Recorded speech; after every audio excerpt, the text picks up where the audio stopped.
Okay, so good morning and welcome everyone. Thanks for joining us on this Working with Parkinson's and Embracing Neurodiversity.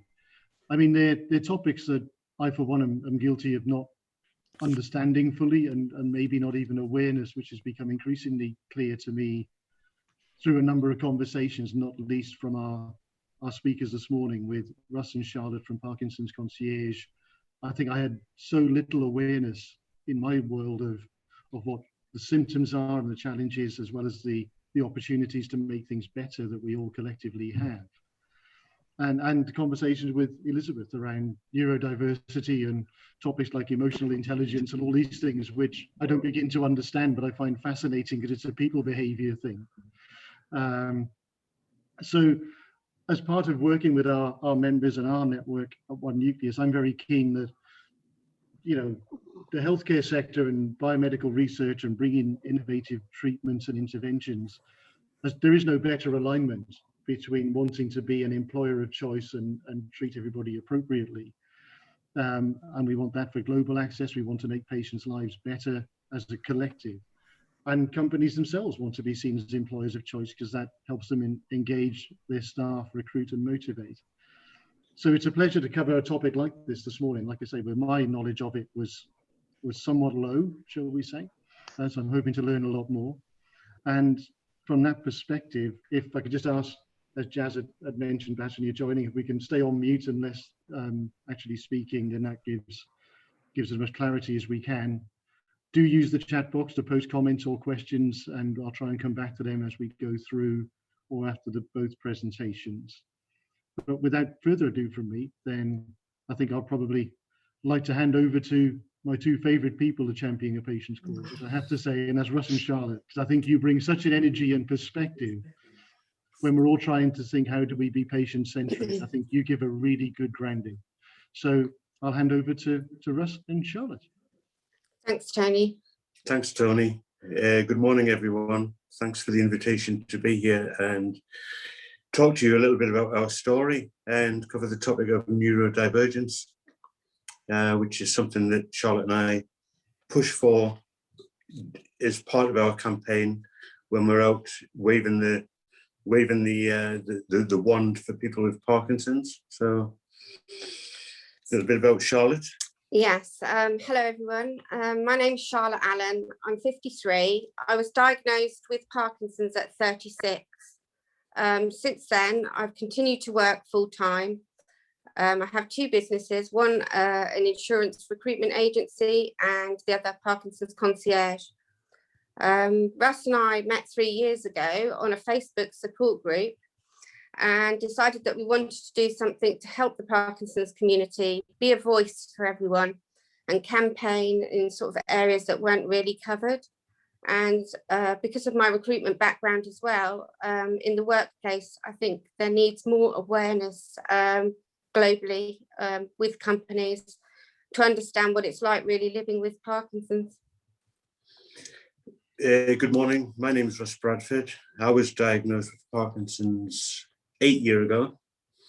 Ironically, it's a condition that will take away my independence, and I was diagnosed on July the 4th, Independence Day. Looking back, I was wrongly diagnosed for a couple of years prior to that diagnosis with nothing to worry about. It's a frozen shoulder. I was self-employed. I had 3 businesses of my own, and taking time out to go to a GP or a doctor, somebody who you entrust has the knowledge of your condition. And I very nearly went under the knife for surgery for a frozen shoulder. I'm so glad I didn't, because that would have been the wrong thing to do. In 2019, I underwent an operation which is called DBS, deep brain stimulation surgery, where I've got basically 6-inch probes in my, into my head, and controlled by a control pack, which is in my chest cavity. Like Charlotte said, when we met, we knew we wanted to create awareness and do something for the community. looking at the existing people in the community, the advocates, the ambassadors. They do a very good job of creating awareness, but it always tended to be awareness within the community itself. Charlotte and I realized this early on, and we wanted to create awareness to the people who know nothing about Parkinson's, nothing about the 60+ symptoms that are faced by people with Parkinson's. And we wanted to take away the stigma of the mental image of that most people have when somebody's asked, do you know anything about Parkinson's? They mentally see an old man bent over with a stick, trembling, shaking, and being diagnosed at 40-year-old. That wasn't the case for me. I was in the midst of what I considered my working life, time to start settling down and thinking about my pension and my financials for the future, starting to enjoy what I was doing in life. I had the typical family with 2.4 children, a car, a work van on the drive, and I thought things were going good. And then along came Mr. Parkinson's, and whoa, what a roller coaster I faced after that. Yeah. So we've put together some slides regarding being neurodiverse. There's a lot of talk about companies being patient-centric, patient-friendly, and our experience of that is that quite a few of them are using it as buzzwords. It's the thing to do at the moment. It's the right kind of words and vocabulary to be out amongst their competitors, amongst the patient people. A lot of the studies and patient involvement panels that Charlotte and I sit on, we're the only two in the room that aren't getting paid for our side of things and knowledge. Everyone else in the research is, included within the funding, and we want to campaign and make things change. Our voice is important. Maybe we can't do the things we used to do, such as simple tasks like throughout the day, my dexterity gets to such a low point that I can't write my name, or for want of my previous business, I can't turn a screwdriver. Now that is something I'm not happy about, but that is one of the symptoms.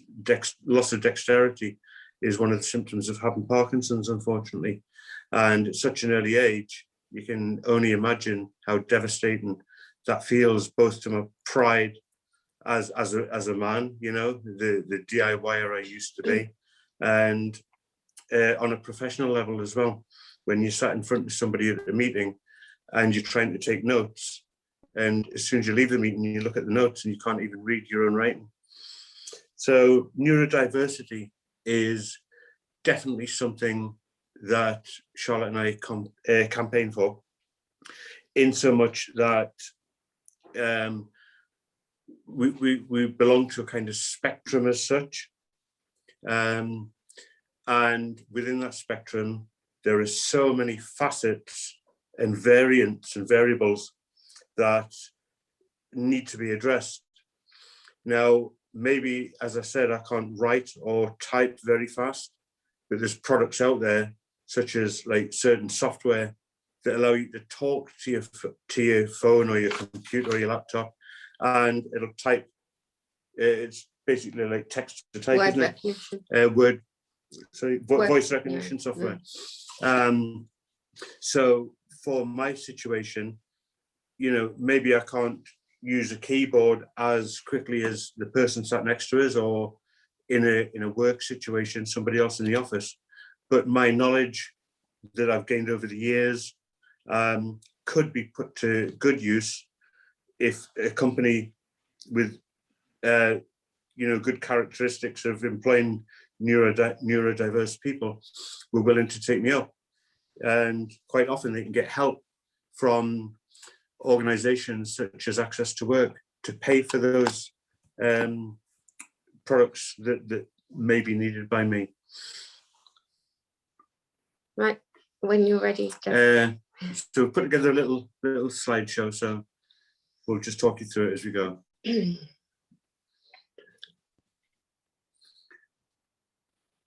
So the title we've got is your company neurodiverse, along with working with Parkinson's?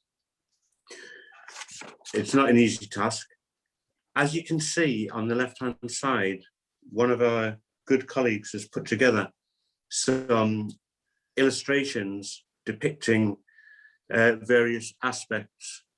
So the first one, top left corners, leg movements, you know, preventing you getting a good night's sleep. She's actually put together about 30 illustrations for us to try and get the message across in layman's terms. Next slide, please. So just to explain how we see and neurodiversity, it's not actually a new thing that's come along, but one that companies really should demonstrate their understanding of. It's out there and it should be promoted more, we feel. Learning more about neurodiversity and taking the steps to better support people with Parkinson's in the workplace can be hugely beneficial for both employers and the employees too. Next slide, please. So many people diagnosed with Parkinson's are at working age. This is classed as young onset Parkinson's disease. There are current studies going on to see whether or not being diagnosed at a younger age is in fact a different disease with different aspects to it than the atypical Parkinson's disease. The top right-hand corner picture is of our good friend, Matt Eagles. He was actually diagnosed at the age of 7. So he's been living with Parkinson's for about 48 years now. He's 53. Yeah. So it's not your typical old person's disease anymore. And with the age forever increasing with regards to pension age, there's more and more people within the working age spectrum, as it were, being diagnosed with Parkinson's. Neurodivergence is fairly common. Most workplaces are already neurodiverse, but there's still a lack of understanding around most forms of neurodivergence, and misinterpretations persist. It therefore makes sense for organizations to take steps that make their neurodivergent staff feel valued. And that is very important, because feeling valued and feeling that they attribute towards the goals and the commonality of the organization are very important. Next slide, please. We'd just like to share some of these facts with you about Parkinson's. It's not just a tremor like everyone thinks it is. As Russ said earlier, people aged 7 and upwards are diagnosed with Parkinson's, so it's definitely not an old person's disease. It's the fastest growing neurological disorder globally. It's debilitating, progressive neurological disorder. There are also 10 million people globally living with the condition. There's 147,000 people in the UK alone with the condition. And at this moment in time, people are being diagnosed by letter. Many of the people diagnosed in the last few years are of working age still. And like Russ says, it's a totally different ballgame being diagnosed when you're at working age with a young family. When I was diagnosed at 36, I'd just been widowed and also had a child age 5, and was self-employed, so it's fairly tough. In the UK, the average waiting time at the moment is 2 years after being diagnosed with Parkinson's to getting to see your first neurologist. Next slide, please.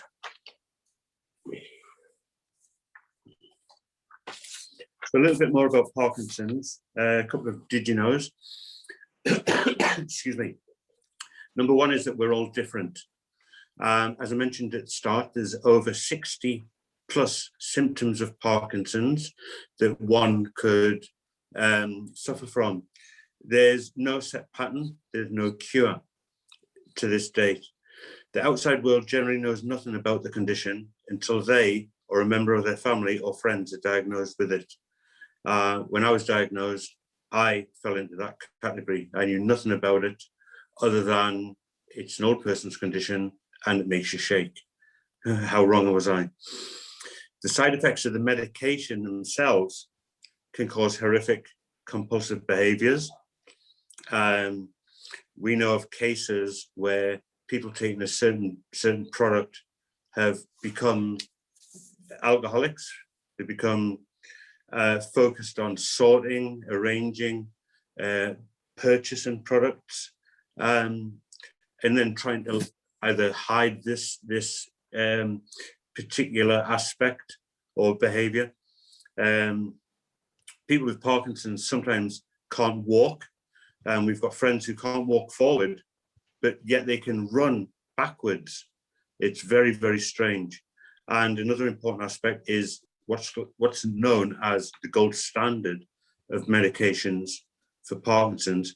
It's over 50-year-old. We're going back to when that was introduced for people with Parkinson's to when man first set foot on the moon. Next slide, please. So really, what does the workplace need to be aware of and adapt to when a person returns to work after being diagnosed with Parkinson's? These are some of the things that are really important to us, that people don't assume how a person is feeling. Many of us are, with our symptoms, they're hidden, so you can't see how we're feeling or what we're going through. Lots of people don't actually want to talk about their Parkinson's. They're not all like Russ and I. We like people to talk to us, ask questions, and understand the difficulties we face. All our needs are individual. We're all different, which is really the major problem with regards to finding a cure for us, because it will not be one pill fits all. We work at a different pace to everyone else. We may ask you to repeat things more than once. People with Parkinson's can easily misinterpret things as well. And our medication we take can give us strange side effects like facial expressions and movement problems. We're not stupid. And I should have really added to that a lot of people also look at somebody with Parkinson's, and if they've got a tremor, they assume they're drunk if they're young. So there's all sorts of things we're accused of, and people do think, you know, we're not sort of capable of understanding things like people without the condition. We are human beings with feelings, and sometimes we have problems expressing ourselves. And all we ask is that people be patient with us and kind. And that's our story. So thank you very much, everyone, for listening to that. We hope that's given you a little taste of our life with Parkinson's. Believe me, there's a lot more to tell. But you know, for the purpose of this web chat, we'll keep it to that as short. And hand back. Thank you. Thanks, both of you. I think it gives certainly me and it gives others, I suspect, a slight window into some of the things you face and some of the challenges. But equally within that, as you just pointed out, Shaido, you're not stupid people. There's this depth of talent and experience, not just in your own space, but generally from a work environment and being successful, which, you know, employers embracing this neurodiversity and you know, they're not big asks. Be kind, be patient, understand and listen.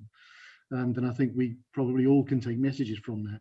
Just before we go on to Elizabeth, I noticed Paul Brantwaite has got questions about the Parkinson's disease, so maybe this will be a nice gap in between two presentations, Paul, if you want to unmute yourself and ask your question.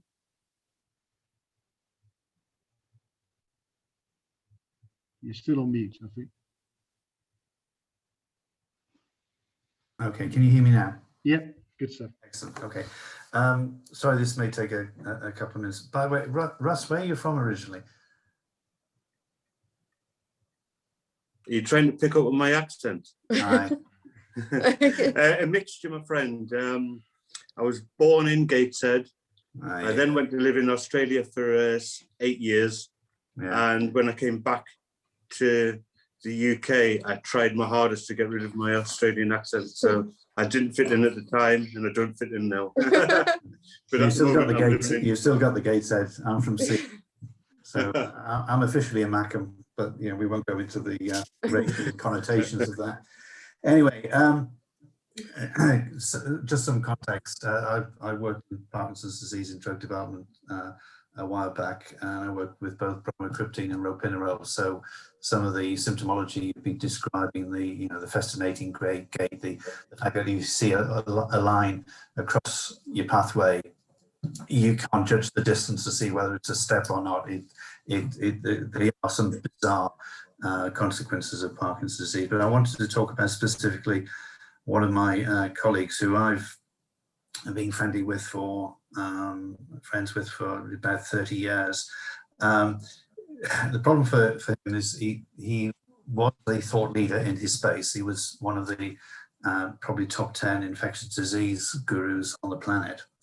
And as his Parkinson's has progressed, he's been become increasingly isolated. He's not young and set. He's in his early 70s, and COVID hasn't helped because he's, he used to come into the office once or twice a week, and he feels extremely isolated. And he is now starting to deteriorate relatively rapidly, unfortunately. We support him as we can, but the key thing for me is it's his loss of confidence in dealing with the client base, which is manifest, and it's pretty much forced him into semi-retirement, which for us as his peer group, we're really unhappy about. And two things that really does it. Obviously, his speech is slow, and in consulting, you've got you have to respond usually quite quickly, and the lack of expression on Zoom calls is a patent problem for him. But the thing that we really gets us is his depression. How do we deal with that depression? And any advice you can give to us in terms of talking to him more doesn't help, because it simply exacerbates his feeling of loss, if you see what I mean. Yeah. Paul, thank you very much for that question. It is very valuable, and we thank you for your question. We're more than happy for him to be in touch with us and make him feel part of a network of people who understand. I'm not saying that you don't understand, but what tends to happen is when other people with the same condition get to talk to each other, it builds a bit of comradeship, and the kind of things that Charlotte and I are doing. His input would absolutely be extremely valuable to what we do. From your perspective, I think one of the things that you mentioned was like on Zoom calls, people with Parkinson's sometimes get like a masked face, and it can be misinterpreted as that person isn't interacting, or that they're bored, or that they're uninterested in what's being said. That's not the case at all.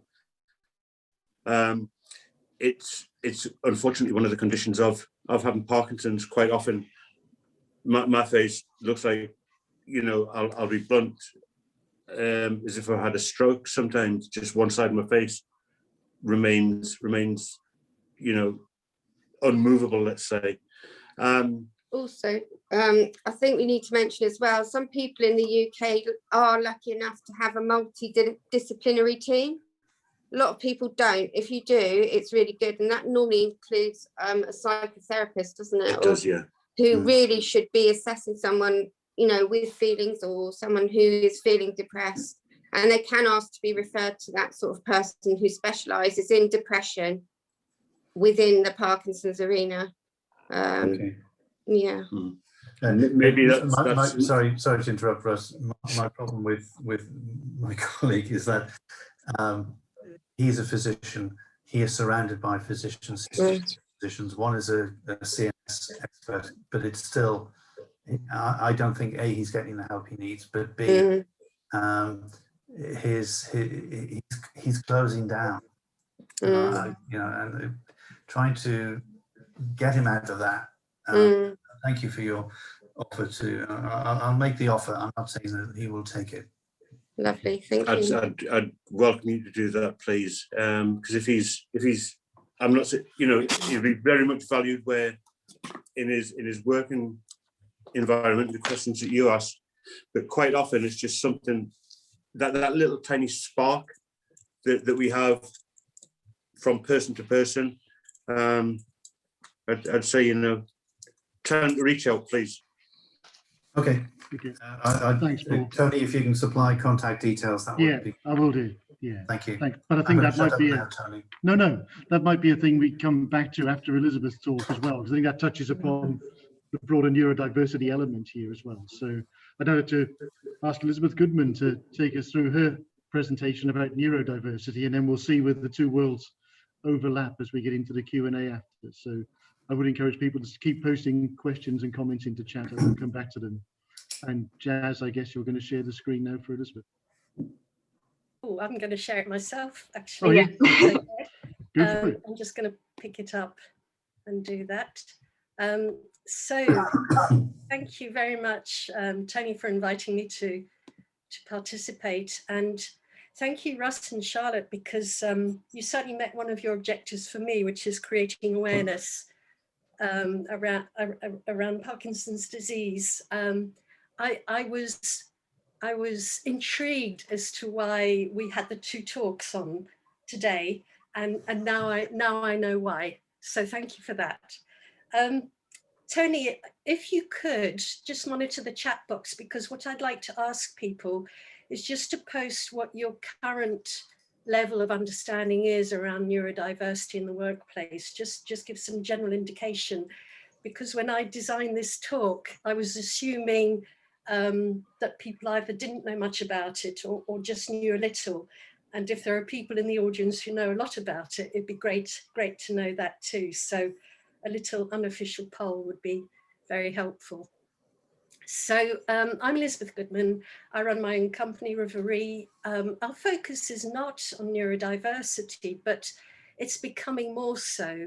And perhaps as I go through the presentation, people will get a sense of why that is. And it was great having Russ and Charlotte starting to talk about neurodiversity and what it is. For me, it's about recognizing that there are lots of different ways of thinking, feeling, and doing. And it's about embracing that. And often when we hear about neurodiversity, people tend to focus on different ways of thinking, but I think the feeling and the doing is a very strong component too. Tony, feel free to interrupt at any point when you've got an indication of the level of knowledge amongst the audience. So, I'm just waiting for some more replies to come in. And I'll okay, excellent. So the reason why I'm interested in neurodiversity is that I've become increasingly aware that my family is neurodiverse. We only have one diagnosis amongst us all, but I recognize this neurodiversity in so many members of my family, both immediate and extended. And I think the way it works out for me is that I'm this strange mix of a person here at the middle of the tree, feeling very much in control, in charge, happy with myself, fascinated with ideas and wanting to share those and make things happen. And then there comes a certain point where I'm just totally overwhelmed by people. I get sensory overload and I want to shut myself away almost in a dark room and just kind of recover from all that stimulus that I've experienced. And then for many years, I've said I'm not good with emotions. So I'm possibly this little character at the end of the tree, where I found it very difficult to understand how I feel, choose how I feel, communicate that to other people. And I've worked a lot on that. And I think it's interesting in life how you end up working in the area that you've had to learn most about. And we find that so many people who come to Riveree on our training courses and in our coaching come to us because they would like to have help with how they interact with other people, how they communicate with other people, how they deal with change, and how they manage their time.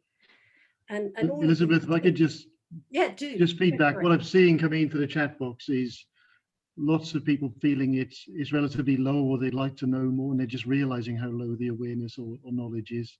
Some have thought about it for a long time or got family experience of this, which has brought it to their attention. And a couple have come in to say that they focused on this for some time. So okay, a real mix, actually. a real mix. So I think I've pitched it about right. So thank you. And of course, I'd welcome questions as well. Okay, so just trying to control my slides here.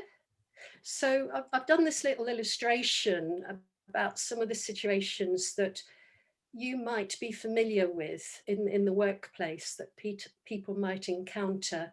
And I'll talk in a while about all the different types of neurodiversity. So my examples here might be a bit skewed to the things that I identify with most, but there will be others. So when someone asks you at work whether you would like to have a coffee, is it rude to say no because you are so focused on your work and what you want to do? If you say no, is that socially unacceptable? Your slide doesn't appear to have moved on, Elizabeth. Oh, okay. I have actually moved it on to my illustration. What I'll do is I'll stop sharing and I'll start sharing again, and hopefully it will come back. So let's have a go. So can anybody see my orange illustration? No, we're still seeing the first slide. Okay, in that case, I think I'll have to switch to Jazz and ask Jazz if you're able to bring up my slides for me. Yeah, of course. Thank you. So whilst you're doing that, so I have a slide with a little illustration of someone sitting in a chair, people asking if they'd like to have a cup of coffee or go to lunch, and how that can be a very ambiguous social situation to respond to. Another one is where someone asks you for your ideas and your opinions, and you just say exactly what you think. And in some organizations that can come across as too direct if the person that you're sharing your ideas with is high up in the hierarchy. Why should that be so? So Jazz, yeah, if you move on to the one with the orange figure, thank you. Also, where people are asking you to do additional work, and you've got things that you're very focused on, how do you deal with the different priorities? And lastly, in the days when we used to be working in open plan offices, some people are still able to do that to some extent at the moment, but many are not. What kind of impact that can have in terms of all the different sensory stimuli that are going on, ability to concentrate, getting distracted by other people. These are some of the things that people who would describe themselves as neurodiverse experience. They're also things that people who don't necessarily describe themselves as neurodiverse experience. So I'd like to move on to the next slide, because very often we forget the unique strengths that people who are neurodiverse can bring to their work. And I don't see Parkinson's disease on this, so it's time that this slide was updated to include that as well. But this comes from Genius Within, whom some of you might have heard of, because they do provide support in the workplace. Russ mentioned access to work. I'll say a bit more about that in a minute. And Genius Within is one of several organisations that can provide support through coaching, workplace analysis, and so on. So there are lots of strengths associated with neurodiversity, and as you can see, many of these are just invaluable in the workplace. And there's a risk that we lose touch of those when we focus too much on the challenges that people experience. But if you go on to the next slide, the reason why we often focus on the challenges is that people who are neurodiverse tend to have what's known as a spiky profile. This slide is provided to me by my friend and colleague John Hicks, who specialises in the field of dyslexia. But you could have a similar spiky profile for lots of other neurodiverse situations. And the diagrams he's got here at the top are showing how you can have some real strengths around creativity and idea generation and empathy, but then you might have some real weaknesses around your ability to organize yourself and your time and to focus. And that profile will look different for different neurodivergent people. And then across the middle, you have the so-called neurotypical profile, where there's much less of difference between the strengths and the weaknesses. So if you move on to the next slide, please, Jazz. So this is what Russ mentioned. Support is available under the Equality Act, which talks about physical and mental impairments and how those might affect people's ability to carry out normal day-to-day activities. And so access to work is a scheme that employers and employees can tap into. It's government supported. Organisations can make reasonable adjustments around the workplace in the form of IT support, in the form of coaching support. And people don't actually have to have a formal diagnosis in order to get this form of support. But if you go down this route, what's the implication for individuals? Again, Russ mentioned stigma. There can be stigma attached to this. Do people want to disclose that they are dyslexic or autistic or have ADHD? How will they feel about that? How will the organisations feel about that? So I'd be interested in your thoughts on the implications of going down this route. If you move on to the next slide, again, crashed 5 minutes. That's what Charlotte and Russ mentioned that neurodivergence is fairly common. Record sounds like you had a good chat. And we've got this diagnostic, we've got the statistics from Nancy Doyle, who's the CEO of Genius Within, estimated that just 59% of people can be considered as neurotypical. So, what does that mean in terms of neurodiversity? If that's 41%, is it a natural variation rather than something quite unusual? So I think that's food for thought. And then my last main slide is really, if you move on, Jazz, if we focused on the strengths, if we really focused on the strengths that people who are neurodiverse can bring to the workplace, and made sure that we were properly recruiting and supporting those strengths in the workplace, perhaps recognizing that because of what people who are neurodiverse have gone through in terms of the challenge of fitting in to the accepted way of learning and socializing and interacting at school and at college and the university, and how that might have caused them to take perhaps less traditional academic routes. And if we could, in the life sciences and in this sector, there are such challenges to recruit the people that we need. If we could actually look to different ways of finding and attracting people who are neurodiverse, and then making sure that we really do foster and nurture their strengths in the workplace through coaching and other forms of learning and development, what difference could that make? So again, I'd be really interested in your thoughts on the implications for the individual and the organisation.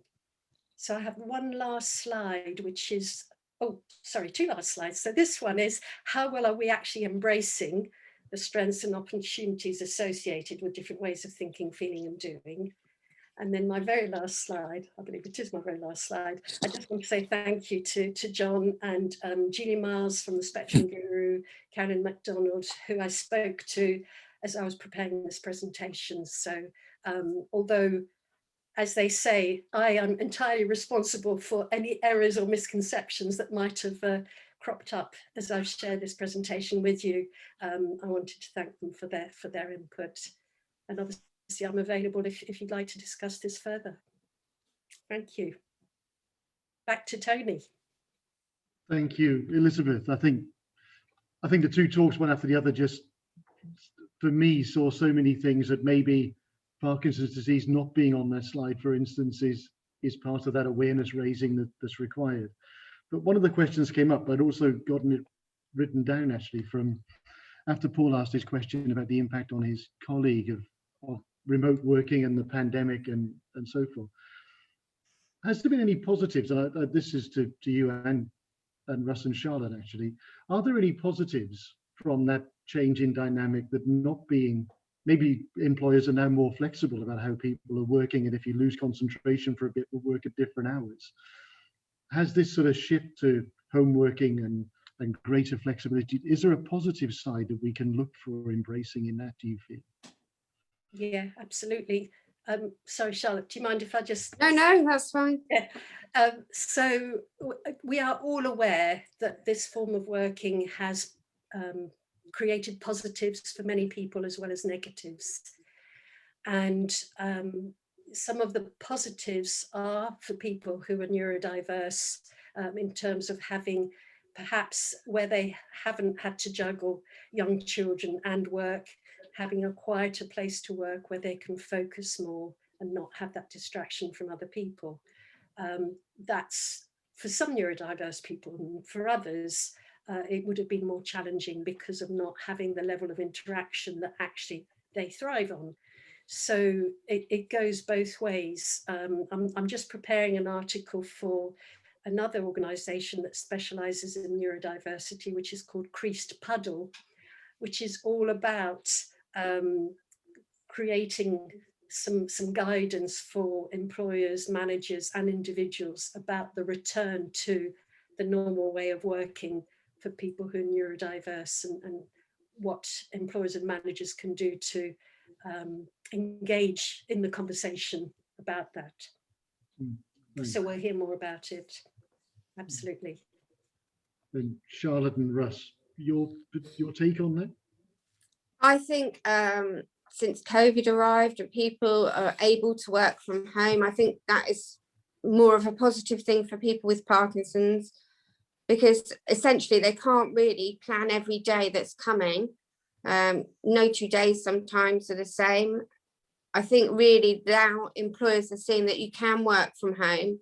There could be an opportunity for people to pick up on their working career again and just do 4 hours a day or less hours, but they haven't got the stress and strain of actually getting to work, traveling to work, and it might be a positive thing. And with my background in recruitment, I'm really, really positive about sort of like making people aware that people with Parkinson's are still able to work, you know, and that's a positive thing for us, isn't it? Absolutely. And I think potentially I see a collaboration with Elizabeth, you know, to try and get what would be an ultimate goal of Charlotte and I at Parkinson's Concierge, to, you know, adopt and add Parkinson's to that list, because I do believe that there's a lot of levels where Parkinson's could potentially fit into that list of conditions. Yeah, I'm on for that, Russ. Let's chat further. Fantastic. I think it's really interesting, and Burge, I think you put into the chat box that this, you know, trying to look for positives and the flexibility will suit some. For others, it clearly doesn't. I don't know, Burge, if you'd like to come in and talk a bit more about that challenge of how do you get people to reach out and support them better, sort of what Paul alluded to. Yeah, so, you know, for the big audience here, most of you, I think, don't know me directly. I'm actually a physician and I actually also work for Transcript, the organization that Paul is with, but that's just a coincidence, actually. We both, I think, dialed into this for separate reasons. I have direct experience of Parkinson's disease quite a lot because my father-in-law was actually had Parkinson's disease for many years, and we obviously tried to support him there.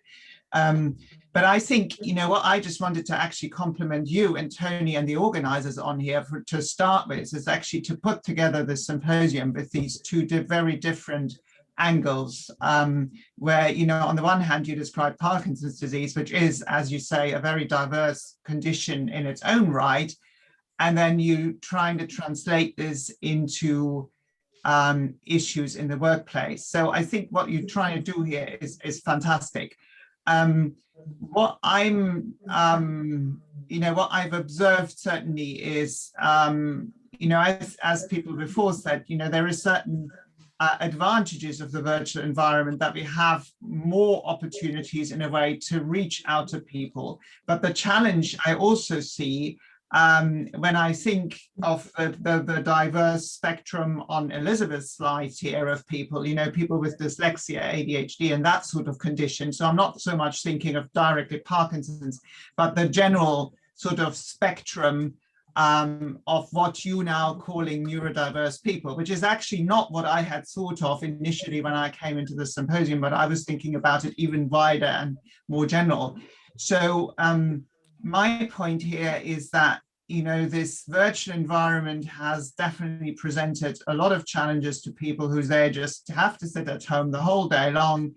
Of course, they can go out, but the communication issue is very difficult. If you are trying to teach somebody on that spectrum to actually reach out to people who has never learned, you know, the younger spectrum, to reach out, I think it's been very difficult. And there are huge frustrations by just having to sit at home and you know, not getting the support. How do you reach out? You know, for instance, for people who are new to university, that sort of thing. So that's I just wanted to bring that up here, that I think there is that big question for me: how can we make these Zoom calls more effective in actually supporting people and helping them to reach out? And if I may, there's another issue here, which is actually the whole Zoom experience for some people is not one that they're comfortable with. And therefore, you know, you're back to perhaps telephone conversations or texting as something that works better for them.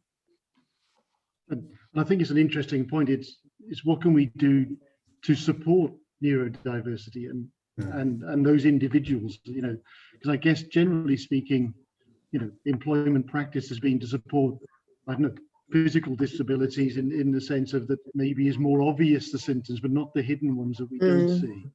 And I just want to bring in Dave Russell Graham, if I can, because Dave, you posted something I found quite interesting in the chat box when you said about you've just been onboarded by a new employer and you had your diversity training, but neurodiversity wasn't part of it. Not as I recall, Tony. Definitely not. I'd have to go back and check it for sure, but it just didn't seem to come up strongly at all. So, in that sense, what would you say was the main focus of that diversity training?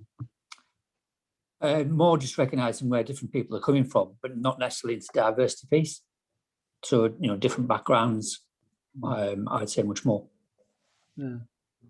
And there was some on disabilities, but nothing particularly around the neurodiversity. Okay. And, you know, I think you could make an addition to that training. Yeah. Okay. Paul. Yeah, to that point, I mean, it seems to be that it's changing the attitudes of human resources in terms of how they, and I'm thinking now of larger organizations who should have this as part and parcel of their remit and often do not. We're in the odd situation is that we are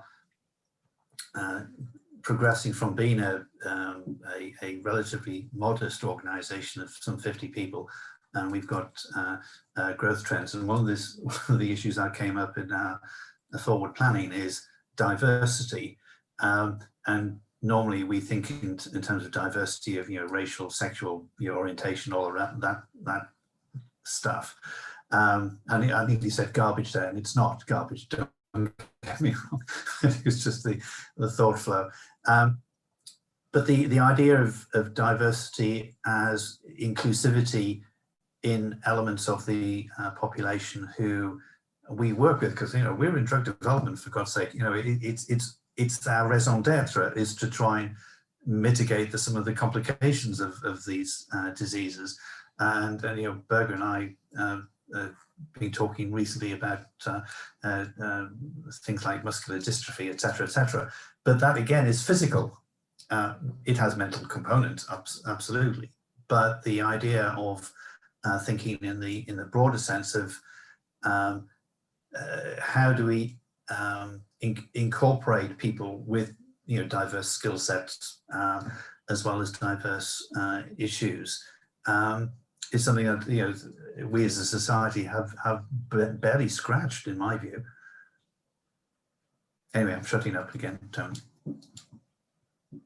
I think that's what you're bringing out there is the general point why I actually joined this, because the concept of generally applying principles of diversity to the work environment, not just from a recruitment perspective, but even when you go to a meeting, how can you make a Zoom call more interactive? These sort of questions. We really need to spend some time to also address those questions. Otherwise, we just totally goal focused and process orientated, and we just become zombies. I just want to add to that. One of the things that I think is evolving with Zoom, particularly and we see it with this meeting here, there have been relatively few people who put their head above the parapet to talk, and the etiquette of Zoom, and particularly as it relates to people who have maybe some sort of difficulty in interacting with Zoom because of whatever. We haven't yet got a comfortable place, I think, for everybody to participate in Zoom, particularly when you have large groups. Yeah. Thanks, Paul. I mean, I maybe on etiquettes, I might now break an etiquette of just putting some unsuspecting person on the spot. But I just wanted to ask Tom Weaver, actually, from Pet Medics, who we're going to call you. You're leading a company, a small company is growing quickly, and you're manically busy with fundraising and R&D. What sort of support would help you as a company wanting to embrace neurodiversity or Parkinson's patients in the workforce? What would you find helpful as an employee? Something like this, just understanding it and recognizing it. I mean, I've been around the block and been involved in various startups, and the most important asset of the company is the team, and you work really hard to recruit people, and you definitely see the whole spectrum. Is my experience. It's never been called neurodiversity, but the people that are have very different personalities, different attributes, and the spikiness, I recognize that curve. And that's something that we've always embraced and not held as a way of discriminating against people or going for certain people. Sometimes the more, individuals, you could say, that they have so much to contribute in science, we absolutely need them. And we also have the other end, the super outrageous and out of the box thinkers, which we also need. So I think there's a need to understand it. It sounds like a lot more is known about these conditions and how they fit in the workplace. And it sounds like there's specific training and all that. I think we sort of recognize that. We're not completely stupid, even though we haven't had this training. We sort of recognize these individuals and the strengths that they bring, and we certainly wouldn't discriminate against them. I've worked with people with Tourette's and with Parkinson's, and they have huge amounts to contribute. My wife's on the spectrum. She's definitely that. I think we're very different in complement, and our kids are the same way. They have very different personalities. So I think in a startup, you need that.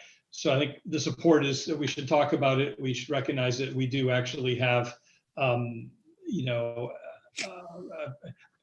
an ethos in the company to, share all the CVs that come through. We try and share everybody, get everybody's feedback on considering people. We have interviews when people come in, they have to give time to come in and meet people, and we take, it's not just one person said, we've got to hire this individual, we'll try and work with them. And once they're in the company, even though we're small, we do believe in, training and supporting people going forward. But it's not like there's something we absolutely need in a startup that's different than any other organization. Thanks, Tom. I'm conscious we're down to the last 2 minutes, so perhaps I'll come back to Russ and Charlotte and Elizabeth for closing thoughts as our speakers for today. Thanks, Tony. There's been some really good questions and interest shown in today's session. But,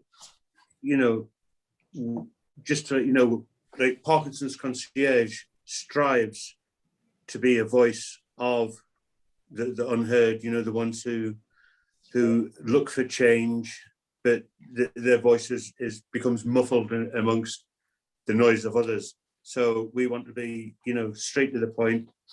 I think I said to you earlier, I've got a voice and I will shout. And that's certainly something that we do. I think maybe there's an idea that Elizabeth and us can get together and maybe tackle some of the people on the other side of my business on insurance. And, I particularly recruit nationally throughout the UK for AXA. So let's start with them. Thank you both. Elizabeth.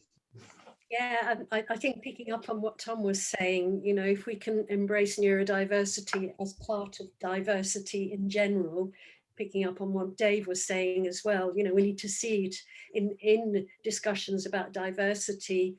I went on a mental health first aid course and it was fleetingly referred to.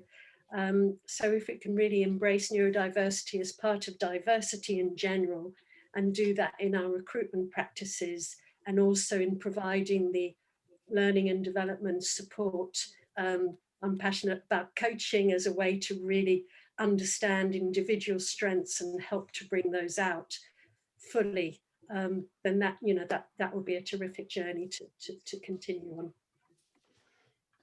Thanks very much. As the clock, at least on my computer, turns to 11 and time is up, I just have to thank the speakers for sharing your thoughts and insights. And again, I think it's a conversation we could carry on for some time, and hopefully we will carry on these conversations, because I think certainly as individuals, you'd just like to try and be doing the best you can for those around you. And I think if we're sharing experience of that and learning and continuing to practice, then, as is quite already the case, our sector has a massive sense of purpose. I think this can just keep adding to it, and we will do the right things. So thank you all for joining us. Thank you to the speakers. Thanks to Jasmine and our team for doing all the logistics, and hopefully see you again soon. Thank you. Thank you. Thank you. Thank you. Thank you. Thank you.